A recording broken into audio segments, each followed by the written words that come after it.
Live from the Improv in West Palm Beach, Florida, this is the Adam Carolla Show. Adam's guest today, Jeff Dunham. With Bryan on sound effects, Teresa Strasser filling in for news, and a spirited round of slinging forward. And now, Jeff also stuffed his hand inside Adam's backside, and he's not ready to talk about it yet. Adam Carolla!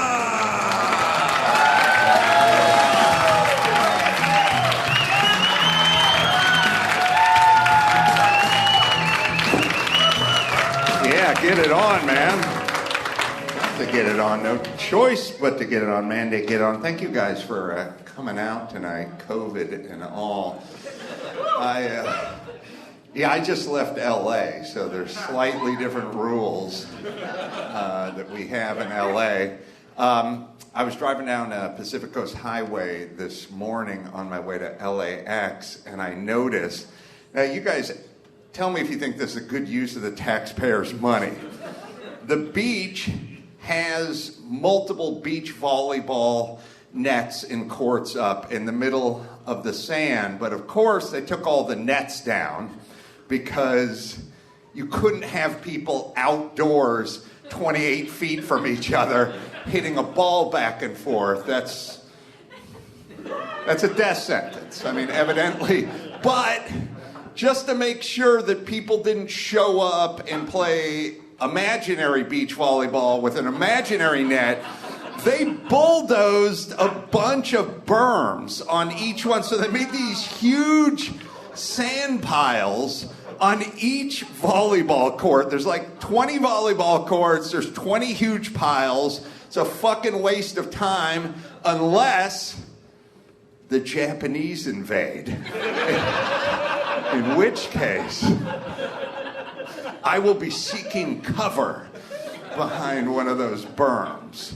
So that's us. And then also, I was thinking back. Remember when that nutty politician, where is she from? New Jersey, New York, Max Pata? Nassau County, New York. Yeah, she's from New York. Remember she was giving us rules about playing doubles tennis? Do you remember that one?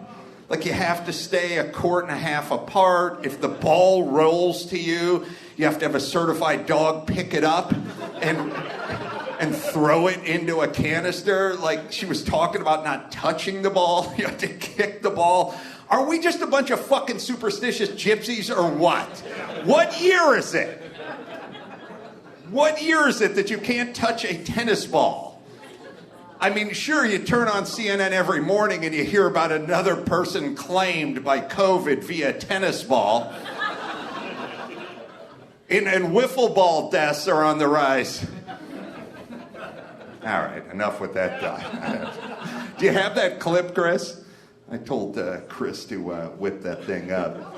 Oh, do we have her? All right, listen to what is this, in like March or April or something like that? Listen to all the science that comes out of this woman's mouth. Unless they're from the same household, you have to bring their own tennis balls so that you don't touch. You want to reboot there, Max Pata? Speaking of boot, how about I kick you with a boot? All right, here we go. Well, you know, during the walkthrough, let me give you the gist of what she's saying. I got it. All right, Sorry. we got it now. Yeah, we had two people trying to play that at the same Here time. we go. Here we go. Fucking internet. Hold on a second. I'll blame everything on the fucking internet now. If I get a speeding ticket going 90 through Nevada, I'm going to the fucking internet. My wife walks in, I'm getting a blowjob by a whore. I'm going, the fucking internet's all fucked up. All right, sorry, go ahead. All right, here we go. Every player, unless they're from the same household, has to bring their own tennis balls so that you don't touch other people's tennis balls with your hands. You can kick their balls, but you can't touch them. I'm going to blush, sorry. All right, it's just science, people. It's just science. Follow the science. You can nudge it back to them using your nose. but you cannot put your hand on it. Miss, your purse hit the floor. Oh, geez, it's like a pyramid of tampons down there. What do you got a heavy flow? No. It's every woman's nightmare is the tampon falling out. I think it's a basic quest for a woman to not let anyone find out they bleed or shit. Those are the two. That seems to be the universal quest. But I can tell you we're on to you. So I flew JetBlue out here, and I realized there's a couple things going on with the flight attendants. 9/11 was kind of the first shoe to drop in the, hey, we're kind of here for safety, not for fun. And then the COVID-19 thing just fucking pushed them over the top. They're no longer courteous. They're no longer there to serve. They just give you the stink eye and they roll the fucking cart down the thing. And they have all sorts of rules about payment now. Like, do you take cash? No, we don't take cash. Is that even fucking legal not to take cash? What do you got? We take pelts and beads. So the good news is nobody was on the flight. So I had the entire row to myself. And when you have the entire row to yourself, you're obligated to put the armrest up and attempt to sleep on it, even if you're not tired, even if it's fucking uncomfortable. And it's so weird because when you're sitting on the plane and you have the 3 seats to yourself, it's like jackpot. If that were at the park or at a museum or anywhere else, you'd be miserable. But somehow on the plane, it was nice. And I went up to first class and I was like, wow, what do you got there? About 28 inches? The guy's like, yeah. I got 63 inches, bitch. And I saved $2,000. Let's see what else I wanted to talk about. Oh, the dogs. The dogs are on the plane, man. But I started to notice, first off, these, service dogs. What's the service? They fly for free? What is really the service? The service they provide is not having the owner have to pay for them to stay at a fucking kennel for 3 days while they go to Miami. But the service dogs now have the vest, the fake service dogs, not real service dogs. Remember, there's 2 things I've learned about flying. One is, if you get on the plane and you don't turn left, you're not really flying first class. You want to fly, you turn left, you're getting into first class. You turn right, that's not real first class. And your dog is not a service dog with 11 foot of leash on that dog. If your dog truly provides a service, it will have a handle on its ass. You want to duct tape a handle to your dog? Take it fucking anywhere. Don't give me the fucking leash. All right, shall we bring out... we got... did you say Teresa Strasser's filling in? Oh, all right. Share that with me at an earlier time. I didn't know about that. I love Teresa Strasser. Bryan is here. Jeff Dunham, is he up too? Hi. Hey, buddy. How are you? There were multiple emails that we were both on describing Teresa's role on today's show. I didn't see an email. Oh, I saw him. Hey, I don't read. Come on now. I don't want to fucking pollute my mind. No, Max Zapata does everything verbally with me. He tells me shit. Yeah, and right before the show when I showed you the buys, I said, here is Jeff's plugs and here are Teresa's plugs. Right. But I don't know. I don't know what Teresa... But she could be a guest on the show. Oh, sure, all right. Sure. Listen, you know I get drunk on those flights, Max Zapata. Adam, I'm going to blame the internet. Blame the fucking internet. Oh, definitely. Jeff Dunham is a very interesting cat. Not only does he sell millions and millions of tickets for his stand-up shows and specials and whatnot. Well, not anymore, but you fly helicopters, right? Yeah. Okay. Pilot, yeah. Date over. You fly helicopters. Do you make all your own puppets? I build my own puppets. Yeah. Why not? And by the way, I got to tell you, Adam, I was very happy that we was going to be on with you today. And suddenly when I hooked up and figured where we were, this is a nightmare. That club is where I met my ex-wife. Thank you, my friend. Oh, really? Yes, Adam, Jeff seemed genuinely disturbed to hear that you were at the West Palm Beach Improv. It's Teresa Strasser, by the way. I've known you 15 years. Sorry. There's that seat right there. Tell us the story of that ill-fated evening. Yes, Jeff, relive your painful memories right here. Okay, I have a toy on my desk. It's an electric chair. So I like where this is going. If I have to relive this chair, I'm going to put my ass in this thing. So I don't want to relive this story. But I'm happily married now. Audrey and I have been married for almost 8 years. We have 5-year-old twin boys. That's life. I don't want to talk about it. Okay, I'll talk about it. So I was playing that club. Oh, man, I don't want to relive all this. Come on, you brought it up. You brought it up. I brought it up. Okay, that's right. Teresa, our guest, brought it up. Our guest brought it up. It's Teresa's fault because she's on the internet. So yes. She wrote me a fan letter. I'd been on the Tonight Show with Carson. This is how long ago it was. Wow, Carson. I'd been on the Tonight Show with Carson, and she wrote me a fan letter. And it was a charming letter. And she had a little baby at the time and was not married. And a very nice letter. And she came and met me at the club. And hold on, it had to include a picture because no letters are that nice. No. There's no single mom that just, I don't care how good a calligrapher she was. There was definitely a picture and it was showing some leg. You made a jump. I did not say I invited her to the club. Ah. Uh-huh. Mm-hmm. She stalked me at the club. Mm-hmm. Yeah, so she was there and waiting, and there she was. And good God, why am I telling this? I haven't told this story in years. Jeff, it's hard to get stalked when your name is in lights and 5-foot letters on the name of the club. Well, you're right. So it wasn't. Well, I don't know. I mean, it's like she waited out, and there she was, and she was very nice.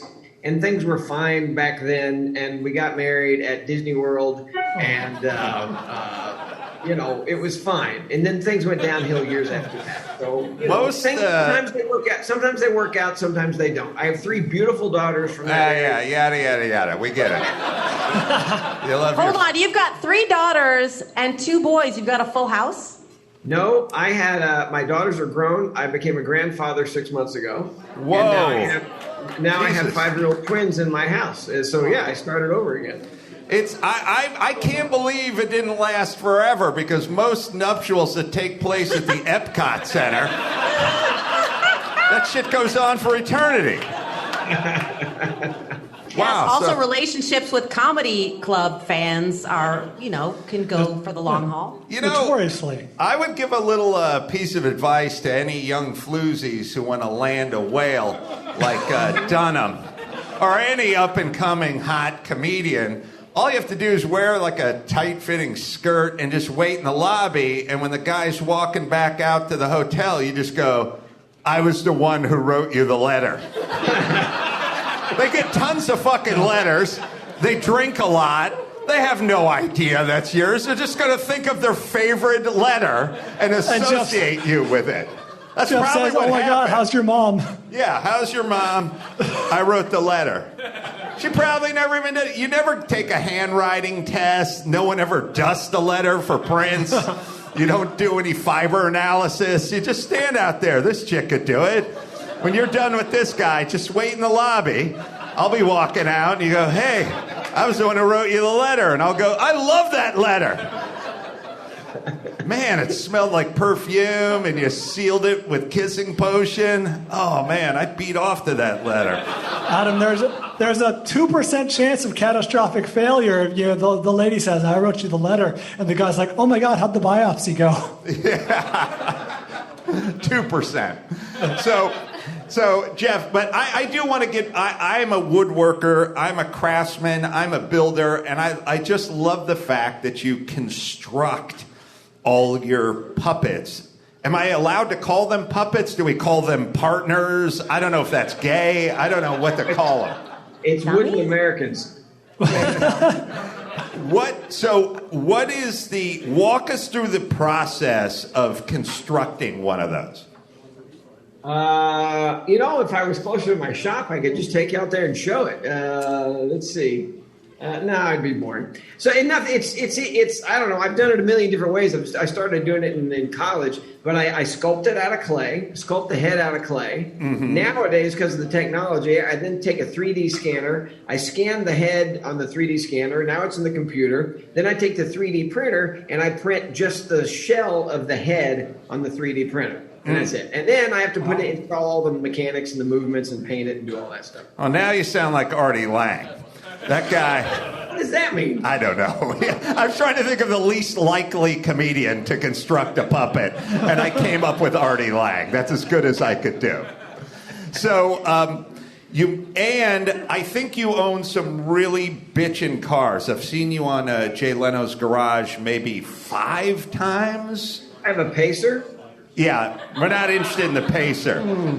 I heard that Jeff owns the Batmobile. Is that true? Yes, one of them. Yeah, there's actually, so the 66, the Adam West Batmobile from the television show, I have an amazing replica of that. And Adam, and that is at the Peterson Museum out here where you had one of your big events here about a year or 2 ago. Yeah. So that's out there, and that it has all the gizmos and does all the stuff. And then I also have a movie from Batman, a Batmobile from Batman Returns, that movie, that film, and it's the Keaton one, and that's the cool one. And that one is also street legal, and I drive that around every once in a while. But I don't put the costume on. I'm not in that club. That's a whole different thing. So yeah, I have Robin's original tights. What, the codpiece? Yeah, and the codpiece, and it still has his essence on them, and I can tell by the wear patterns he dressed to the left. Little Robin cock humor, yeah. You don't want to put too many miles on the original tights, though, because then they'll decrease their value. Those tights were meant to be worn. Got to enjoy them. You know the guys, I always love the guys who collect cars where they go, this car collection, it's not really mine. It's like, it's everyone's. And by the way, I don't own them. I just look after them in order to pass them on to the next generation. Yeah, for $26.2 million after the divorce. But all right, humanitarian and curator. What do you think, now don't be modest, Jeff Dunham.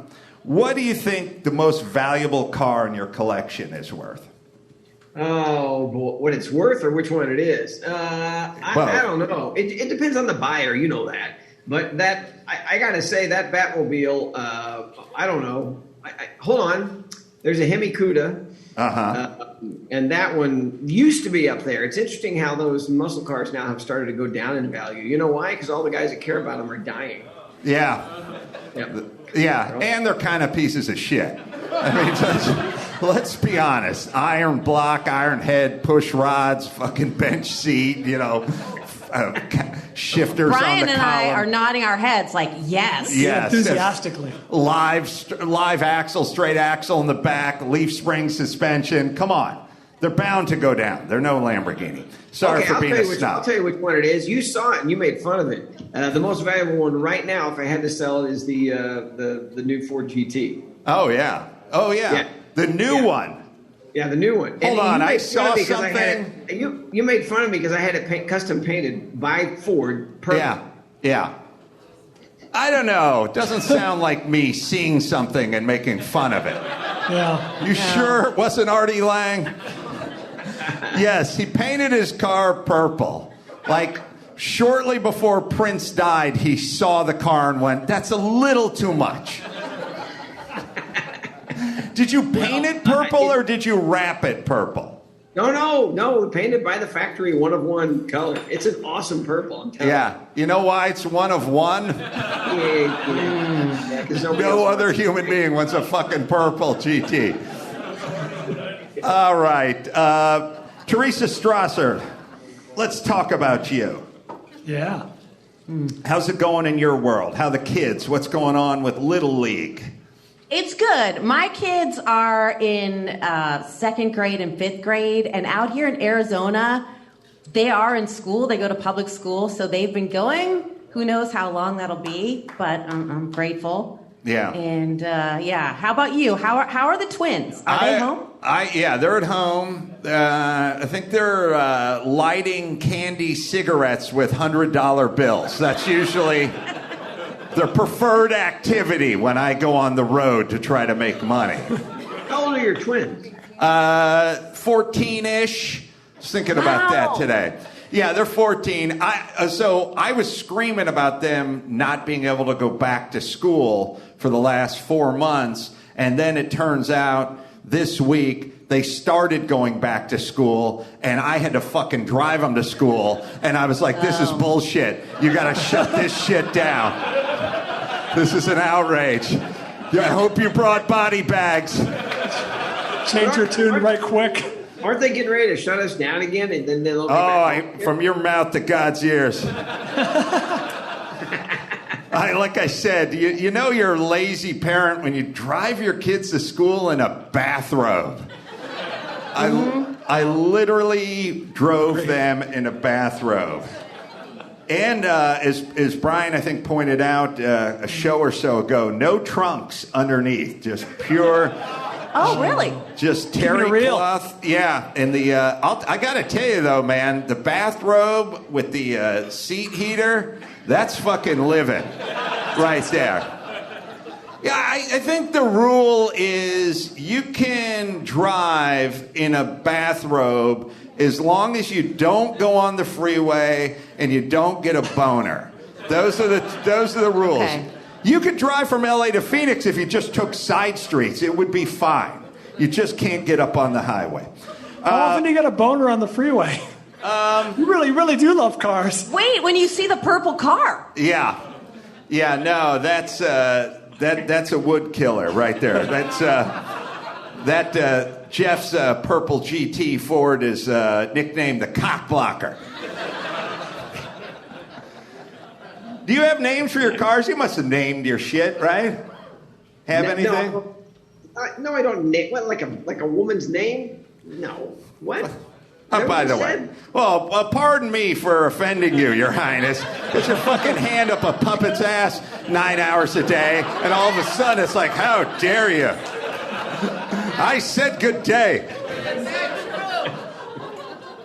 I want to give this show a plug, by the way. New special, Jeff Dunham's completely unrehearsed last-minute pandemic holiday special, and it's going to premiere Friday, November 27th at 8 p.m. on Comedy Central. How many specials is that for you, Jeff? It'll be number 10. Number 10. Number 10. All right. But this one was a little different because, my other shows are big shows. And this is, March, I walked off stage and like everybody else, and that was it. And I'm sitting around depressed, nothing to do, unemployed. And I saw a couple other guys with specials, and I thought, we could do this. So we, honestly, God, Adam, we threw this thing together. 2 months ago was when I came up with the idea. And every single joke that I tell in that show, kind of like you, has never been told to any audience whatsoever, ever. And so I walked on stage, didn't tell one joke to a friend, didn't try it out on any jokes out on my wife, nothing. So we were in Malibu, up in the canyons of Malibu, shot it at Calamigos Ranch, and 100 people, socially distanced with masks on and all that. And it actually was great. Outside, it was awesome, beautiful. And so do you have a clip of it? Would you like to show the clip? Oh, do we have a clip? I don't know. Max Spada? No? He says the internet's fucked up. Goddamn internet. What the heck, Jeff? I didn't know a clip. Yeah, come on. You gotta do a little show prep here. You want a clip? We'll find. Oh, maybe you can find one. Yeah, we can find it. Something's on the internet, right? Go to my Facebook page. It's sitting right there. And Jeff, does this involve your Wooden Americans, or is it just you doing stand-up? Oh, no, not just, no, I hardly do any stand-up. It's just me and the dummies. Nobody cares about just me, as Adam, is clearly the show. But yeah, no, it's me and Peanut and Walter and Jose Jalapeno on a Stick and Ahmed the Dead Terrorist and Bubba J and it's all those guys. And I was proud of it. It's like, and it was a three special deal. Comedy Central came to bat. This is one of three. So we'll be doing another one soon. And I don't know if it's going to be during lockdown. Who knows? But by the way, I avoided politics at every turn. There's nothing political in it. It's one of my cleanest shows. It's family friendly because we've all been sitting around with nothing to do. I thought it was time. This holiday season, day after Thanksgiving, we can all sit and watch it with our families, not worry about anything. Yeah, no, I agree. Gather around the TV and listen to what Ahmed, the dead terrorist, has to say, kids. Especially around the holidays. You want to know? It's the spirit of the season. That's right. Some fun. Yeah. We'll see if we can produce that clip. Have you ever shown up for a gig and realized that the wooden Americans weren't there, the puppets weren't there, and you had to go on without the puppets? Well, there have been a couple of times, when I first started doing comedy clubs, I would just check the dummies, which was the stupidest thing ever. And then I realized that was stupid because I showed up. I was doing a show at Miami University in where is it? Miami University, Ohio. You would check them. You would check them at the airport. Yeah, check them in. They'd bagging. Right. So I got there and I was opening for George Burns. It was Parents Weekend. Wow. And the dummies didn't show up, but it just happened that the Ventriloquist Museum was like 30 miles from where we were doing the show at Miami University, Oxford, Ohio. That's it. Uh-huh. And so I went to the museum because I'm a board member. In the middle of the night, they let me open the museum, and I took whatever dummies I want, and I went and yeah, nobody knew the difference, so it's pretty good. But now I carry the heads, just the heads on the plane, and check the bodies, and that's actually worked out or not worked out. When I would show up and the bodies didn't show up, but it's just the heads. So I've had Walter's head just poke out from behind the suitcase. You should carry him in one of those mesh soccer ball bags and freak everyone out at the neighborhood. I would have liked to have been on that phone call, that emergency phone call to the Ventriloquism Museum, where like the old timer picked up the phone and said, "What? No one's ever asked to come in this place. What's going on?" Well, my dad sat in the back seat, and we stopped at a 7-Eleven and got some construction paper and markers, and my dad actually made a cardboard Jose Jalapeno and we put it on a plunger. I had a similar story with my dad, except for it was more him just sitting in the front seat asking for money. But the essence was there. In a bathrobe? With a boner. All right. So is there a situation now? Oh, well, we got a trailer. It's the Comedy Central promo. That's what this is. Jeff Dunham! This is all brand new, untried material. You're not 6 feet away! Unsafe because I got my mask on. We want some laughs. Yeah, we're in the middle of a terrible pandemic, so let's have a nice chuckle. Why do you think we've been staying at home so much? Walter says it's because your career is over with. Jeff Dunham's completely unrehearsed last-minute pandemic holiday special. Tonight at 8 on Comedy Central. Tonight, but not tonight. Nice job. Put your hands together. Jeff, is your throat get sore? Like, do you have to maintain yourself? Like, do you have to sleep in a bathtub or, get one of Gwyneth Paltrow's Vagine steamers and put your head over it with a towel every night? Like, what? It's close to that. Before all hell hit, the way I would do it, I'd do 10 shows a month. So I'd do 5 shows one week, skip a week, then do 5 shows the next week. But that was 5 shows in a row, and my shows are usually 2 hours long, and it's only me talking on stage. So I would have to get on the tour bus after doing a show and literally go vocal rest for 21 hours. And I wouldn't talk to anybody, see anybody, pick up the phone, nothing for 21 hours. And we just drive to the next town, get off the bus, set up, have dinner, do it again. And so so this pandemic thing has been nothing to me. I got 2 kids and a wife around. It's crowded. I have blown my voice out a few times because I've done a lot of yelling on stage. I've done a lot of long shows. When I would do my character, Mr. Burcham, like, hey, what's going on? You know, and it would fuck my voice up and everything. And then someone would say, all right, now no talking for half a day. And I would go, okay. And then I would start complaining almost immediately. I was like a guy smoking in an iron lung. Like I just couldn't fucking stop myself. All right, should we play our game?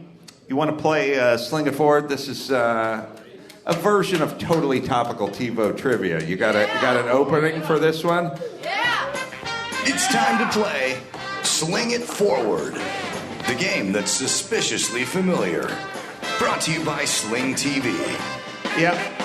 And to show you all the great viewing options you have with Sling TV, we're going to play Sling It Forward. So Dawson's going to give us some movie descriptions. No names of celebrities, just movie descriptions. And we're going to try to guess the movie. First question for this good-looking hunk of a man up here. I noticed you ordered a salad at a comedy club. Why a salad? You got to watch your figure? How about I watch you eat some chicken tenders and not go insane? You like salad? I do like Caesar salad. You like Caesar? I like Caesar salad too because it tastes the least like salad. I think everyone's favorite salad is the salad that has the least salad. Of course, taco salad being at the top. Yeah. Well, it's got 4 pounds of beans and cheddar cheese and Velveeta and browned beef, and it comes in a piñata that's stuffed inside a sombrero, and it's awesome. All right, shall we play the game, Dawson?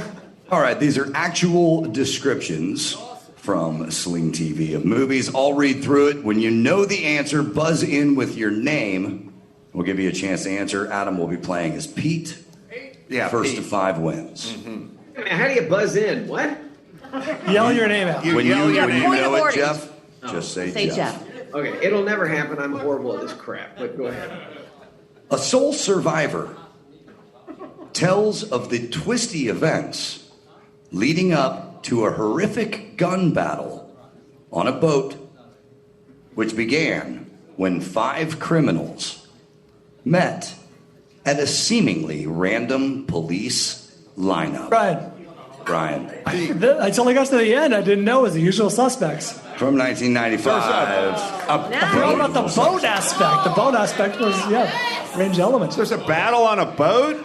Yeah, for shootout at the end. What's his face? Baldwin's a sniper. He's taking people out. All right. After a controlling owner pushes him too far, he quits his position at a prestigious Los Angeles restaurant. Pete. As he tried. Pete. Chef. From 2014. Yeah. Jon Favreau. Jon Favreau's girlfriend, his wife is Sofia Vergara. And his girlfriend was... Shit, who was his girlfriend? What's her name? The hot chick. Hotter than Sofia Vergara? Scarlett Johansson. Stunning. No, you know who it is, right? Scarlett Johansson. Yeah, Scarlett Johansson. So that's how it works in Hollywood. Morbidly obese Jon Favreau is going to play an out-of-work cook. Who shall I cast as my wife? You're never going to believe this, Adam. Written by Jon Favreau. What? And cast. Perhaps Sofia Vergara should be the chick I'm tired of fucking. And then Scarlett Johansson, that'll be my new side piece. Okay. Makes perfect sense. You see it all the time, especially with the out-of-work cooks. Especially the guys who drive the food trucks. Huh? Good question. How is it, this is what blew me away. How is Jon Favreau the guy behind everything in Mandalorian? How is that possible? Is he? You're asking the wrong guy, Jeff. Oh, never mind. I was going to say, I suck at this game. Can we just name 70s cartoon characters? I can. We could try a round of that after this. Go ahead, Dawson. A master criminal struggles to control the rogue actions of one of his men while also planning one last big heist. Heat. From 1995. Ooh, nice. Come on, Bryan. No, I the rogue actions thing I thought was such a small part of the movie, but that's a great job. Sometimes the descriptions are a little bit off of what you. That's not what the movie's about. Hold on, this guy got some sliders over here. Oh, good. Oh, there it is. Salad guy. There it is. So when you talk to your cardiologist on Monday, you're like, well, I had a small Caesar salad and kind of wash that down with 11 sliders, large steak cut fries, and 5 Heinekens. So I don't see what the problem is. I almost finished that salad. Nice. And your friend's got, I don't know what that is. What is that? Some kind of steak. It's some kind of steak. I like a guy with the stones to order a steak at a comedy club. Like August just doffed his cap. Yeah, Mike does that all the time. Yeah. All right, sorry, go ahead. Where were we? A marketing consultant ends up next to an obnoxious salesman. Pete. Bryan. Trains, planes, and automobiles. Oh, my God. It is Planes, Trains, and Automobiles. That's going to be a record. From 1987. What do you guys know that I don't know besides nothing? Jesus Christ. I did hear they're remaking that movie. Did you hear that? Yeah. With whom? Yeah. I want to say Kevin Hart. It's like Will Smith. It's got to, look, you can't, it's got to be all black chicks. That's the new remake. You could remake The Longest Yard. It'll be all black chicks. You could The remake Usual Suspects on the boat. Bridge over the River Kwai. 9 black chicks. That's the new rule. Saving Private Ryan. Tiffany Haddish starring. Gone with the Wind. All black. 1 white fat chick. Mammy Kizzy. Sorry, where were we? The score is Pete has 3, Bryan has 1. Oh, Jeff come on, and Teresa Bryan. are off the board. There we go. A mysterious Hollywood stuntman and mechanic moonlights. Teresa. Pete. Teresa. Once Upon a Time in America? Pete. Pete Drive. It's Drive, yeah. from 2011. Yeah. That's right. Pete is on the edge of a win. I hate that movie, Drive. By the way, I like any movie where the guy's being chased and the other guy's right on his tail, and he's like, you know what? I'm going to pull an e-brake, whip this thing around, and I'll drive in reverse so I can really haul ass.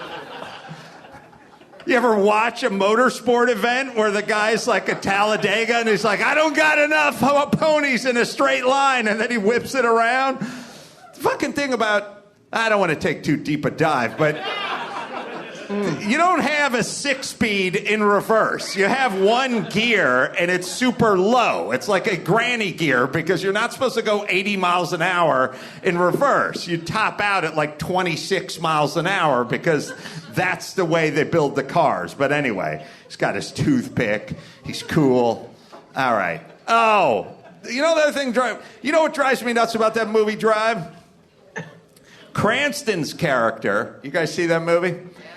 Cranston's character is like, he's got this old Winston Cup car.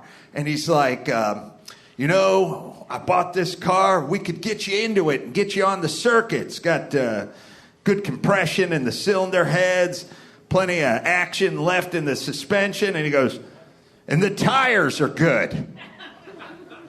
You gonna race in the fucking Winston Cup on 9-year-old tires? You ever see a car race? They show up with 2 semi-trucks worth of new tires and swap them every 11 laps. That's part of your pitch? It's got good tread on the tires? What the fuck? Who wrote that? The guy directed it doesn't have a driver's license and is from one of those countries where they don't know how to drive. Sorry, where were we? We were here. From the heights of notoriety to the depths of depravity, he experienced it all. A mathematical genius. Teresa. He made it. Teresa.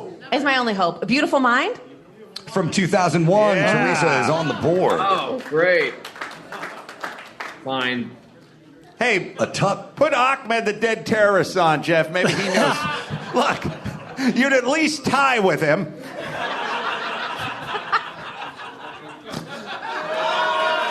Oh, he's there. There he is. Walter's there. It's Walter. Hello, Adam. Oh, sorry, Walt. It's okay. You know, can I tell you this, Walter? I don't care. All right, I'm going to say it anyway. All right. My nickname when I was like 22 years old was Walt.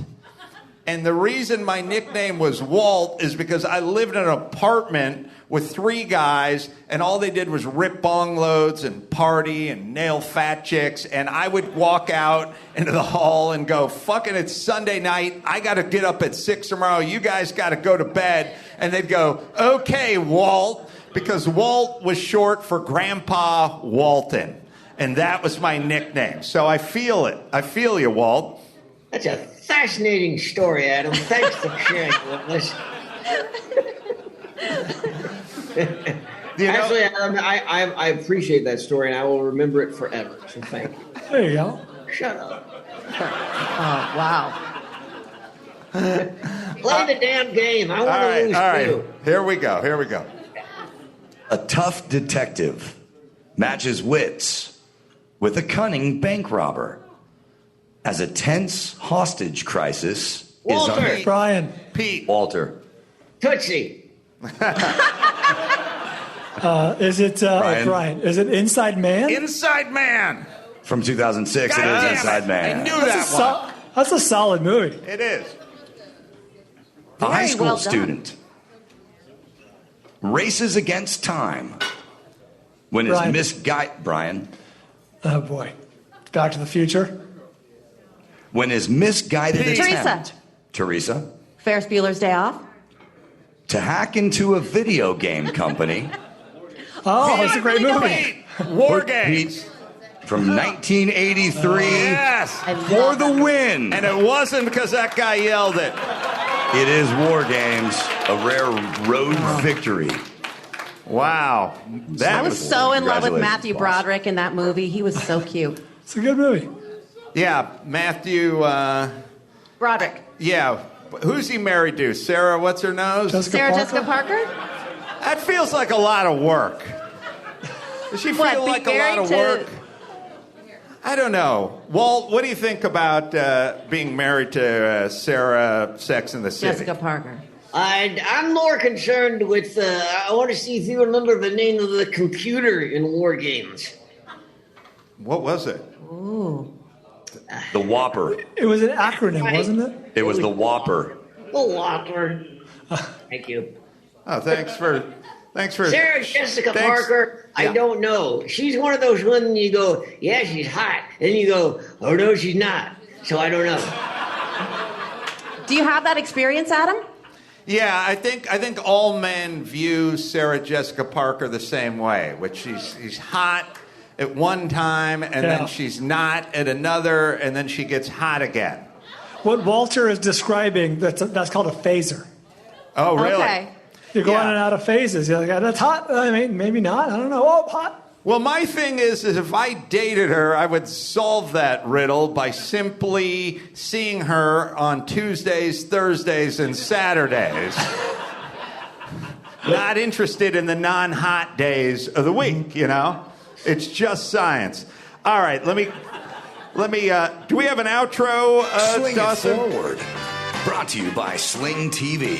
That's right. Make the smart choice and switch to Sling TV and get the best cable for the best price. It's easy to switch, and you can save and learn more at sling.com/Adam. So we do some news with Teresa Strasser? I would love Why to. not? Yeah. Donald Trump Jr. has tested positive for COVID-19. According to his spokesperson, Don tested positive at the start of the week and has been quarantining out at his cabin since the result. He's been completely asymptomatic so far and is following all medically recommended COVID-19 guidelines. This is a breaking story. That is all we know at this point on Friday night. Now, closer to home, or rather closer to the home of your live podcast tonight, Republican Senator Rick Scott of Florida has also tested positive. The 67-year-old has been quarantining at home all week and says that his symptoms are, quote, very mild. Hold on. I'm not an epidemiologist. I'm not a scientist. I don't know how the disease works, but I do know this means Rick Scott and Don Jr. definitely had gay relations, right? Oh, yeah. I mean, how else would it spread from Don to Rick Scott, right? There's no... You got Mar-a-Lago over here. Yeah. Well, then I don't know how this factors in, because I should add to the story that Rudy Giuliani's son, Andrew, also announced today menage a that trois. There you go. Why do they never report on Democrats that get COVID? Yeah, we're the Democrats getting COVID. They didn't report on that. There certainly are some. At this point, 26 House members and 10 senators have tested positive or been presumed positive since the beginning of the pandemic. You know, nobody likes the job you do when you've been forced to quarantine and everyone's fucking happy about it. Like, hey, lawmakers, go home. Wait, hang out for 2 weeks. How are you presumed to have COVID? Well, I think that may refer to people who didn't necessarily announce a positive test, but quarantined because they were exposed to somebody who tested positive. So, like, we haven't seen Larry in a while. He's definitely positive. Presumed positive. Okay. Yeah, maybe the COVID has lost a little of its punch when a lot of people who are getting it don't know they have it. That would be a horrible premise for a pandemic movie.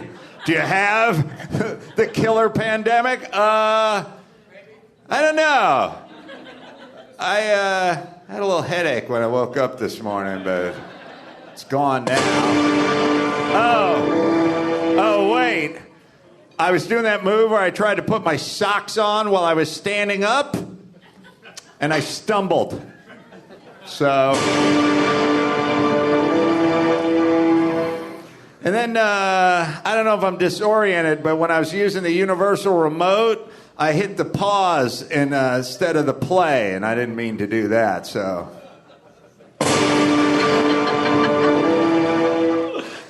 Yeah. Terrifying.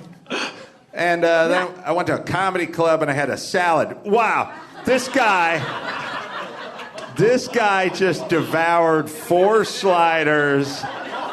and 2 pounds of Idaho's best in no time at all. Yes, you have a disorder, sir. I am so sorry I mocked you in your salad. You need supervision. I fucking looked up and looked down, and it was all gone. You didn't use a butt funnel and a Cuisinart for any of that shit, did you? This guy just devoured that. Those are 4 good-sized sliders and a ton of steak-cut fries. All right, you're back in my good graces. Are you going to order dessert? No. Okay. No. All right, I'll carry you out to the car after the show. Sorry, where were we? Now, Adam, you are a father. Jeff, Bryan, you're all fathers, so I'm curious what you think of this story out of Florida.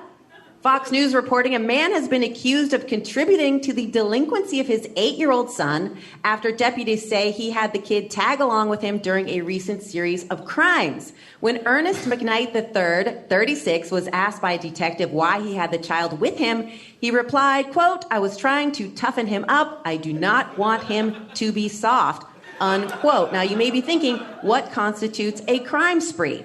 Deputies describe an opening gambit of burglarizing 3 unoccupied dwellings, then stealing a car, then making off with a package stolen from a porch.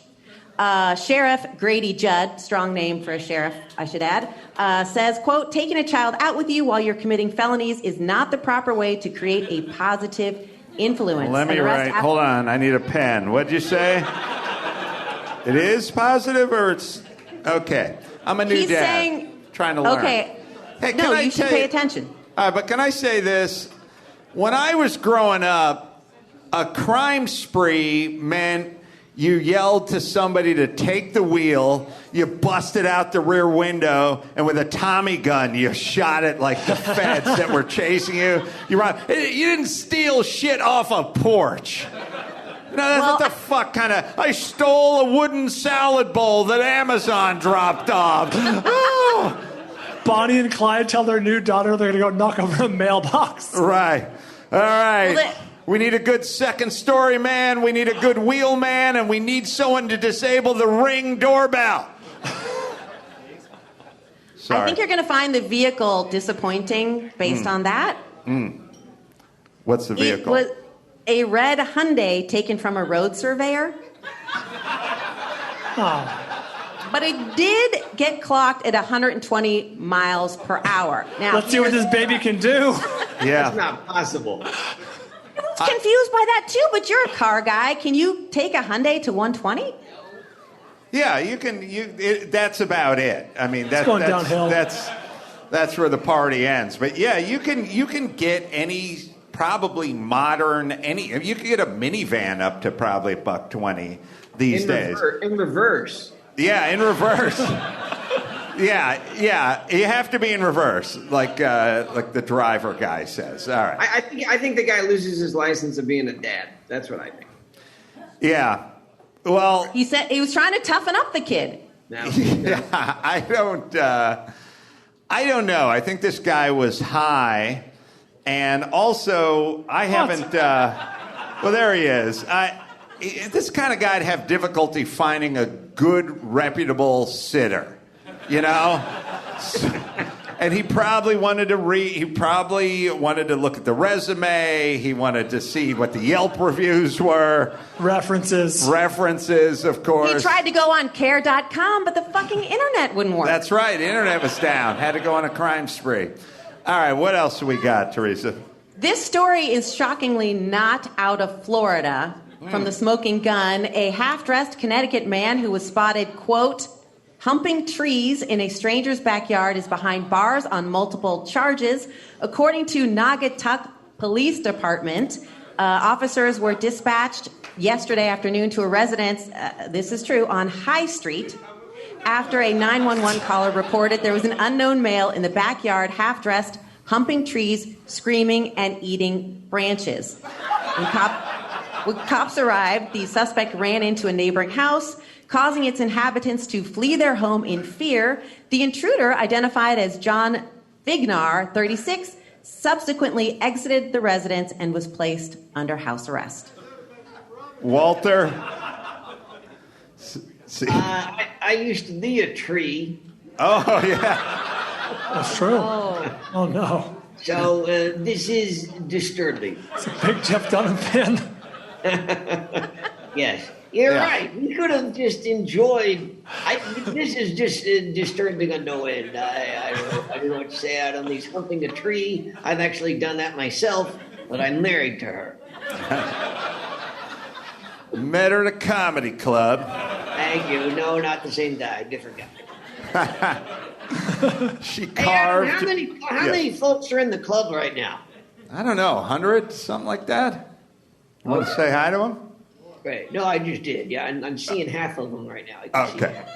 Yes. Yeah. And this guy lost his date right here. Both guys lost their dates right here. These two guys? Oh. Right, you mean tampon lady?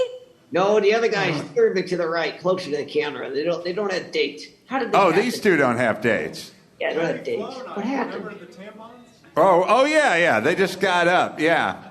No, they're here. They're just doing a little booger sugar in the bathroom, and then as soon as they're done blowing the attendant, they'll be back. I was concerned you're losing your crowd, the women walking out. Yeah. All right, let's do one more, and then I'll do some Adam Carolla Is Unprepared.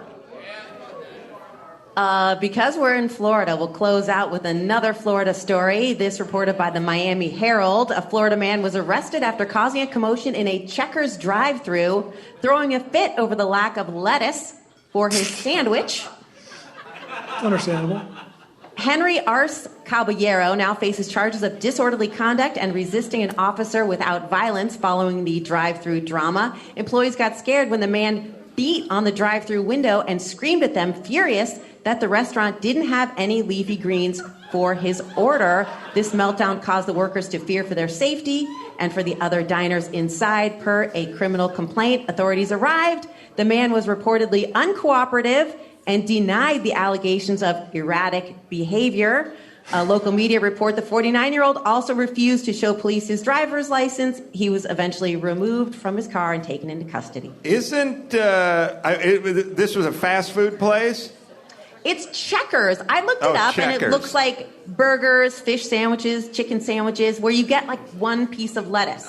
But the only thing the lettuce does, it offers no flavor, no health benefits. It's just once in a while you can get salmonella from it. That's at fast food places. That's all lettuce is used for, is to transmit diseases. It doesn't actually do anything else. Come on, Adam. Salad guy's right here in the front. Oh, yeah. No, the guy wouldn't show his license because his last name was Arce. That's the problem. Salad guy, if I know the rhythm of salad guy, he starts with a small Caesar, then he does the 4 sliders and the steak cut fries.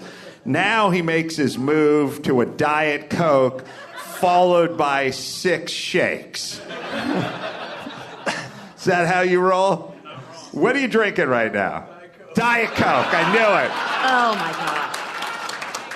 Wow, how did you know that? That's frightening. I know. I study patterns. I study patterns. Man just ate 17,000 calories. He's going to wash it down with a Coke Zero, and then he's going to drink 6 boots filled with Guinness beer in it after this. All right. Let me give a plug to Jeff Dunham, everybody.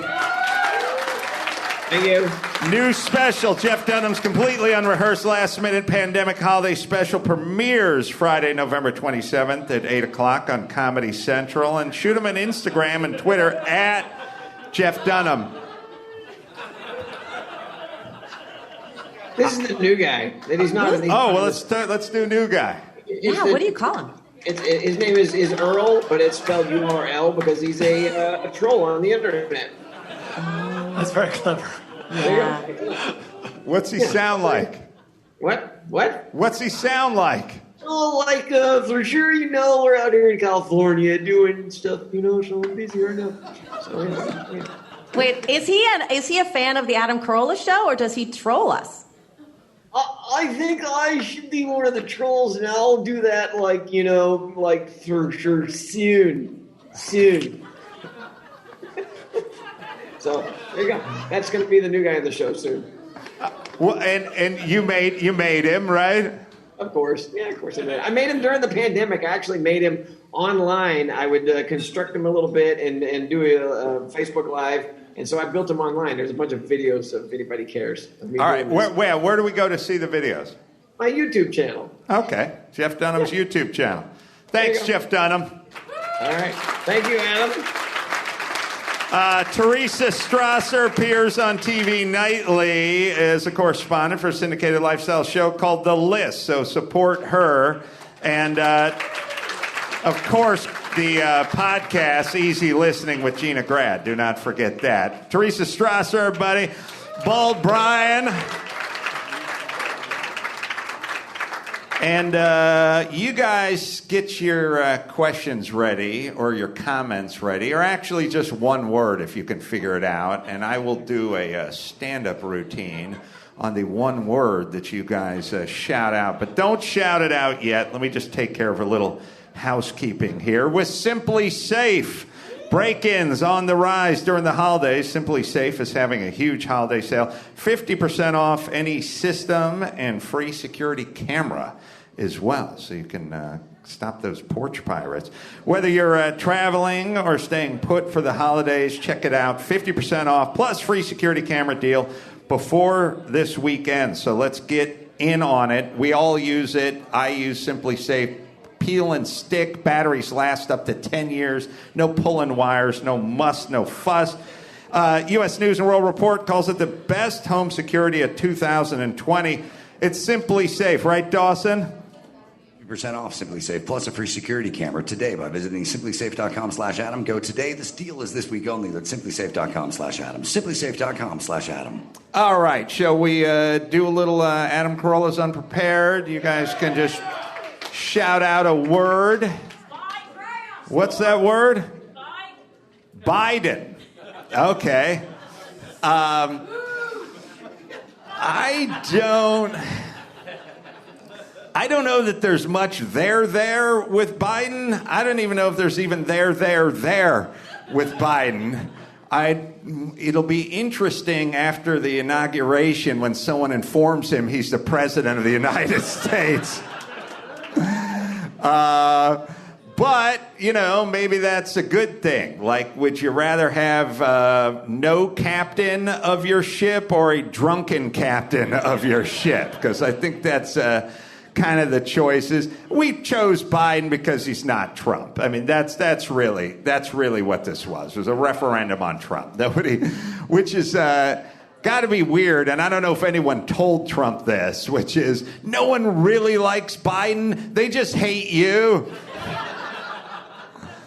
But also, is it just me, or has Biden had some work done? Now, I know he's got the plugs in there. He looks like one of Dunham's puppets with the holes in the scalp there. But his eyes are kind of pulled back a little bit, too.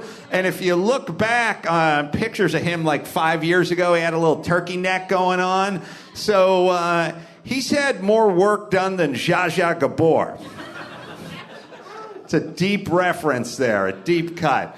So he's just gonna, now the thing about Biden is Biden's just gonna attempt to fuck everything up for like 4 years, and then we'll get back to somebody we like. Hopefully someone like Dan Crenshaw. I love that guy.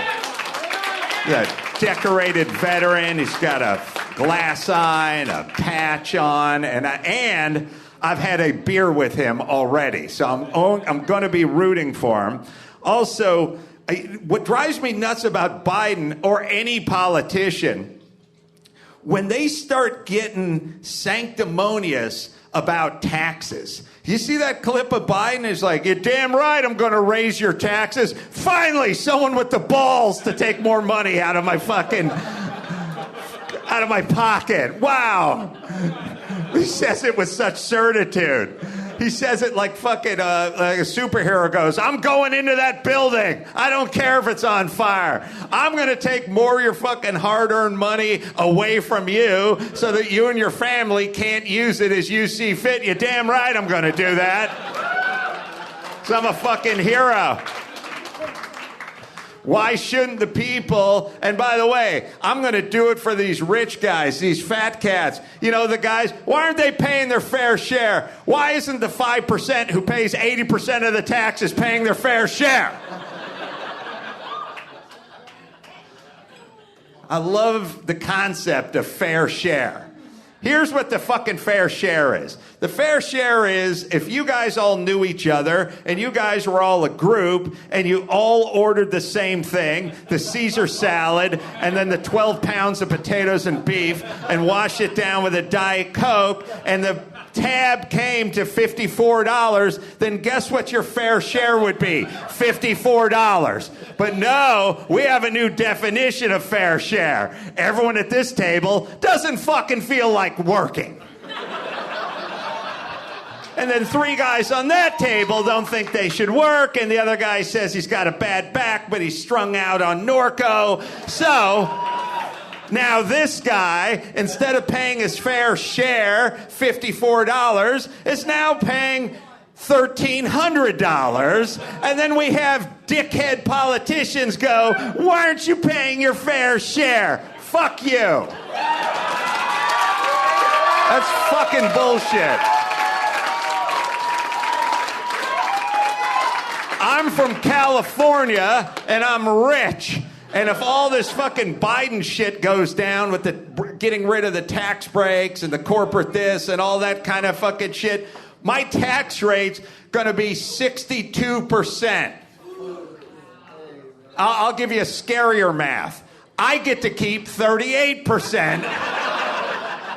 I wouldn't mind if my tax rate was 62% and then I got 85%. But that's not the way math works. Every fucking dollar I make, I get to keep 38 cents of that dollar. And by the way, somehow it's noble that the government is taking more than half your money, and half the fucking morons in this country just fucking flap their flippers together and cheer it on. Good. Let people who work weekends, let people who started their own business, let people who employ other people, let those assholes pay more. I'm going to get a job at the airport.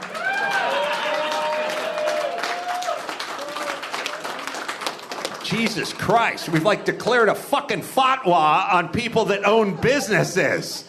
It's so insane. So Biden with his fucking hair plugs and his plastic surgery and his Botoxed forehead, he's up there, you're damn right I'm going to raise your taxes. There's that. He wants to raise taxes. And also, when he's in charge, he's going to get rid of school choice. Thank you. We should all pay tons in taxes and not have a choice to what school our fucking kids go to. Thank you, Your Highness. Would you like me to drop and give you 20? How about we fucking shrink the government a little bit? Haven't we figured out that the government just spends money very carelessly and fucks everything up? Why are we expanding? Why not we bring it in? How about we just fucking rein it in a little and let the citizens decide what school they're going to go to and how much money they could put aside and how about a little more community and a little less fucking man? And by the way, what is so goddamn attractive about it? I don't get it. We're living in the United States. Why do so many people love this shit of like, yeah, we're going to get government, we're going to grow government, we're going to get more regulations. You know those sand dunes at the beach, at the volleyball court? They're only 9 feet tall now. When I'm in charge, they're going up to the heavens. Sorry, what else we got? French laundry. French laundry. Okay. I don't want to... Let's not all go political. Let's come up with something else. Tim Tebow. All right. Tim Tebow. He's lost his virginity. I wish I could say something horrible about that man, other than he was a total bust in the NFL. But no, it wasn't a total bust. He brought Denver back that one game. They won that. They won that one game. By the way, you know you've had a bad career when people refer to it as it. Wait a minute, remember that one game? People don't do that with Aaron Rodgers or Brett Favre. They go, yeah, wait a minute. Remember that one game? Hey, can I say this about Aaron Rodgers? He's a good-looking man. He throws a sweet, sweet ball. But my TV is really big and everything's high def now. He's got to clean up the back of his neck. He's got 3 vaginas growing out of the back of his neck. You're on TV. That's about the only part of you that shows as a quarterback. Clean up that fucking neck. Tebow. But now, isn't it kind of weird with Tebow? Because Tebow loses his virginity to his spectacular, like, beauty queen wife, but she's Miss Universe. But it's got to be weird pillow talk, like where you're going, I'm gonna bust my Mannheimen tonight, and then she's like, yeah, I fucked everyone on the lacrosse team my junior year of high school, so let's get this over with. I wasn't there. I could only imagine that. Question. Another comment. Thanksgiving. Thanksgiving is. I look forward to the food part of Thanksgiving. I don't look forward to the relatives part, you know? It's just my dad who bugs the shit out of me because he doesn't drink. He doesn't drink at all. Like, he would just show up and I'd go, you want a glass of wine, Dad? And he'd go like, no, I'm good. On Thanksgiving. You want a beer? No, I'm good. You want a scotch? No. How about some fucking fentanyl, old man? How about you bust a high? If I were you, I'd be drunk every fucking day. I'd hate to look back on the wreckage of my life without being loaded. But all right, my dad won't drink. And now we got rules, because I'm from California, right? Gavin Newsom said that everyone has to eat on a raft in the swimming pool. If you would like more potatoes, you may have more mashed potatoes, but it has to be fired at you with a T-shirt cannon from across the yard.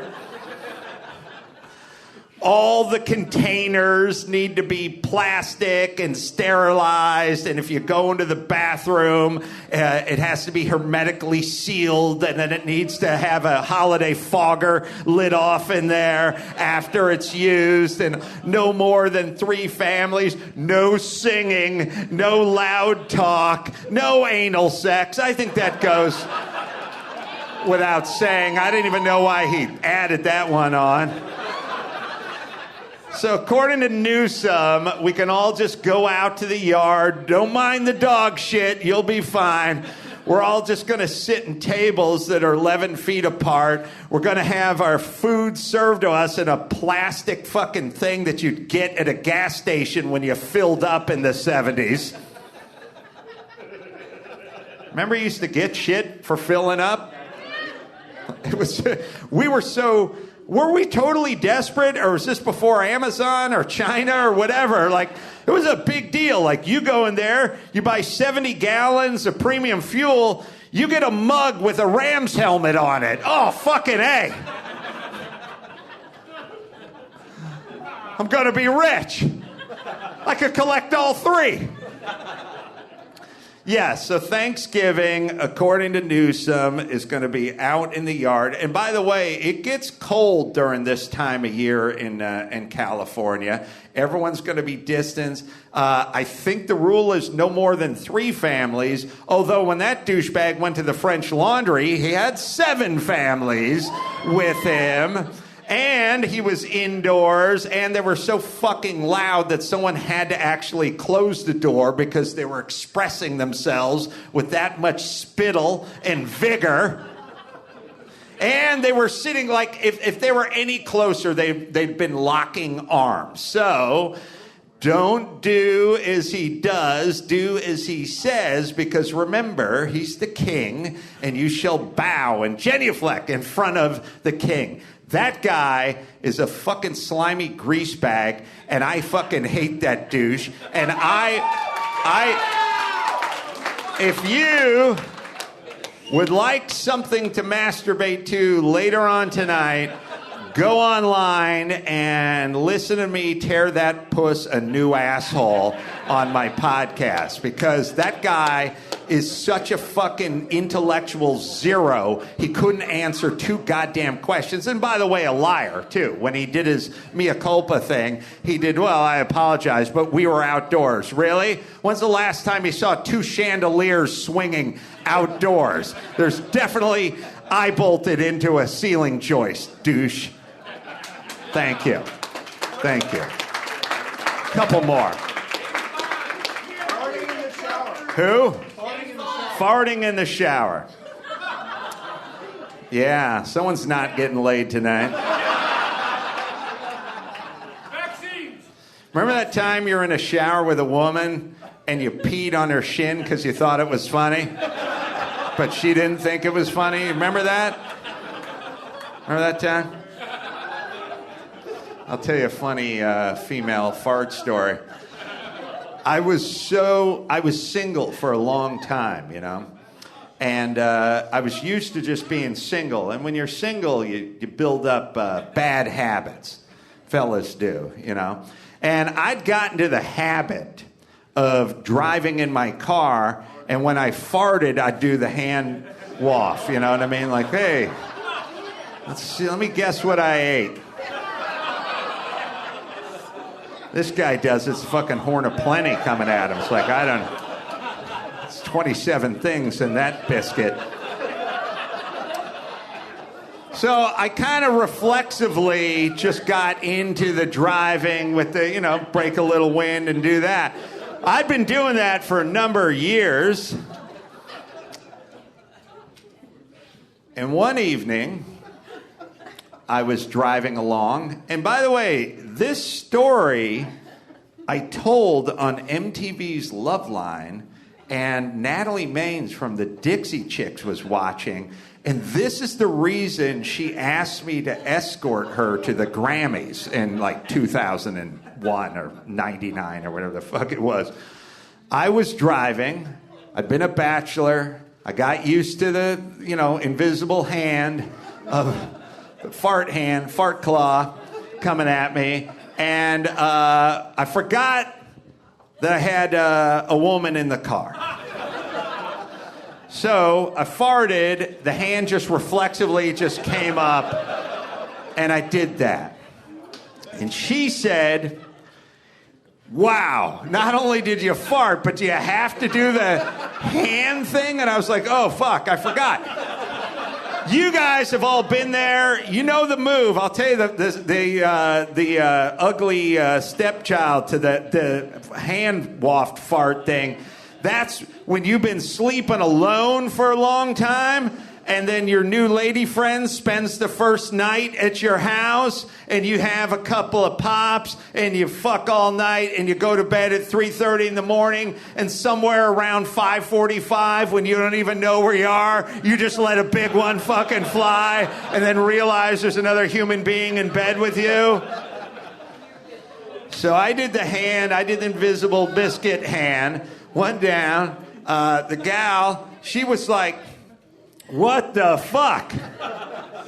But I'm a trained improvisational actor. So I thought quickly, and I also realized that the best defense is a good offense.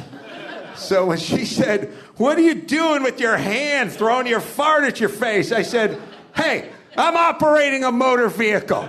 You want me to tuck my head between my legs? Get us both killed, woman? I don't think so. Natalie Maines from the Dixie Chicks saw that and said, I would like to take that fart thrower. Oh, the underwear story. Yeah, all right. Jesus Christ. All right, so I get the word. I'm sitting at my desk at the Man Show. I shared an office with Jimmy Kimmel and another buddy named Daniel. We all just sat in a big office, and Jimmy and I, we actually had our desks facing each other, like, hey, I just thought of a fart joke. Me too. All right. And we're writing Man Show shit. And so Natalie Maines from the Dixie. So I get a call, and it's like my agent. Our manager. And it's like, hey, Natalie Maines from the Dixie Chicks wants you to escort her to the Grammys. And I said, well, I don't know how that works because I got a full-time girlfriend, Lynette. She's now my wife. She was then my girlfriend. I said, I don't know how that works. What do you mean escort her? He said, no, it's just Hollywood shit. It's done all the time. That's how they do it. I said, really? Because I think Lynette's probably going to be pissed. And he goes, by the way, the guy's giving me the fucking lowdown on what ladies like and don't like is gay. So he goes, no, she'll understand. It's just show business. It's a Hollywood thing. I said, okay, well, count me in. I'll fucking take Natalie Maines to the, and they won, I think, for best new country album or whatever. So, of course, I then went home and then I told Lynette, hey, by the by, I'll be taking this super hot smoking blonde from the Dixie Chicks to the Grammys this year, and she did not understand at all. She was pissed off about it, which was I was misinformed, is what I want to say about that. So, fine. I made a commitment. I'm taking her.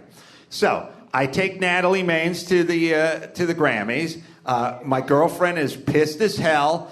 They win the Grammy. There, you can see the shit on the internet. They all pop up, and I like pop up too. And I know Lynette's home watching it on TV, and I'm like, please don't hug me. But everyone else is hugging it out with their fucking dates.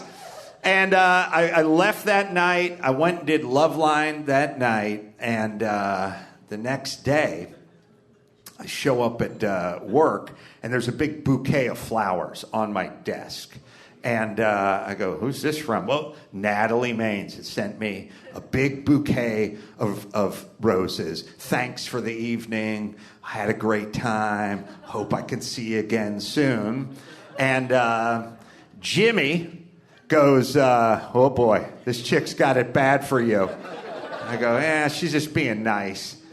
Oh no, she definitely sent those. She definitely wants more than just one date. I go, yeah, that's fine. Hey, probably her publicist probably sent the fucking flowers, right? He's like, I don't know.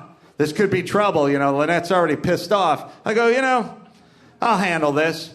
So that night when I'm going into Loveline, I call Natalie Maines. She picks up her phone. I say, hey, it's Adam. She goes, oh, I'm just sitting on my bed watching you on MTV. I said, whoa, where were you when I was in high school? This chick's got it bad for me. So I go, hey, Natalie, had a fun time the other night. Want to thank you for the bouquet of flowers. But, you know, I'm in a committed relationship, so again, had a great time, but you know, next time you're in LA, come do Loveline, and we'll see you then. She's like, okay. Hang up the phone. Next day, go to the office. Giant, oversized chocolate chip cookie sitting on my desk. Love, Natalie. Jimmy sitting there going, man, this is trouble. This chick is psychotic. You better call her and lower the fucking hammer. Lynette's pissed. She's going to find out. I said, it's just a joke. This is just a joke. There's nothing to it. Okay. Next day, show up to my office. There's a 6-foot sub. It's got a sign in it. Sign says, I will not be ignored. Jimmy's like, this fucking chick is going to haunt your dreams, man. You call her and you fucking put an end to this and do it now. And I said, I'm not going to do it now. I'll call her on my way into work. That night I go into work, call Natalie again. She was at a pottery barn with her mom. And I go, hey, Natalie, you know, I probably called her in the afternoon when I was driving home from the Man Show. That's it.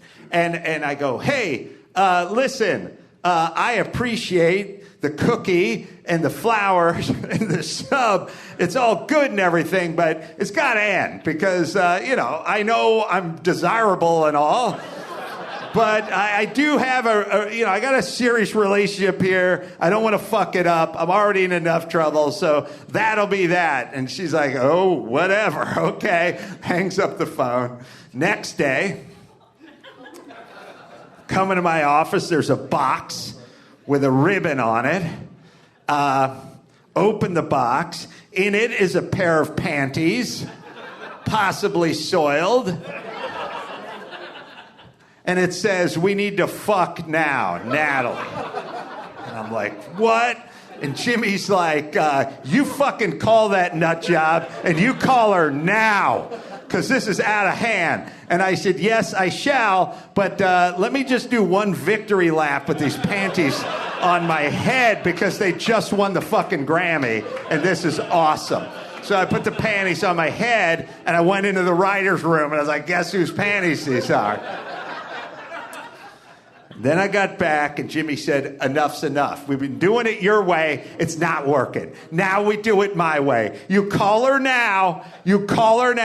And by the way, don't be nice. You lower the hammer on this nutty bitch, and I'm going to be listening. And I go, you're fucking right, Jimmy. And I call her up, and she picks up the phone, and I go, hey, Natalie, it's Adam. Look, I know you want to fuck. I want to fuck too. But the fucking panties and the cookies and the sub sandwich, it's out of control. You gotta stop. I'm in a relationship. I get it. You want me, I want you, but we gotta fucking put a fork in this thing. And she goes, what panties? And I go, the panties that are on my head. The panties. She sent the panties over. She goes, I didn't send any panties over. I go, wait a minute, but you sent a big oversized cookie over, right? She goes, no, I didn't send any cookies. Well, what about the sub? You sent a 6-foot sub saying will not be ignored. Now, I said, okay, wait a minute. I thanked you for the bouquet, and you said you're welcome. So don't tell me you didn't send the flowers. She's like, well, what the fuck was I going to say? Somebody called you at 4 a.m, and you picked it up, and they went, hey, thanks for the bouquet, man. You go, no problemo, you're worth it. You just hang up the phone. I go, what the... Wait a minute, you didn't send the bouquet over? You didn't send anything over? And she's like, no, what the fuck are you talking about? And I look up, and Jimmy is standing on top of his desk, filming me with a camera. That's the story of Natalie Maines. All right, last but not least, Geico. Do you own, do you rent? Well, you do, one or the other, right? You want to do a little bundling? You want to make it easy? Why not do it with Geico? Just go to geico.com, get a quote, see just how much you could save, and it makes it easy when you go to Geico. That is geico.com.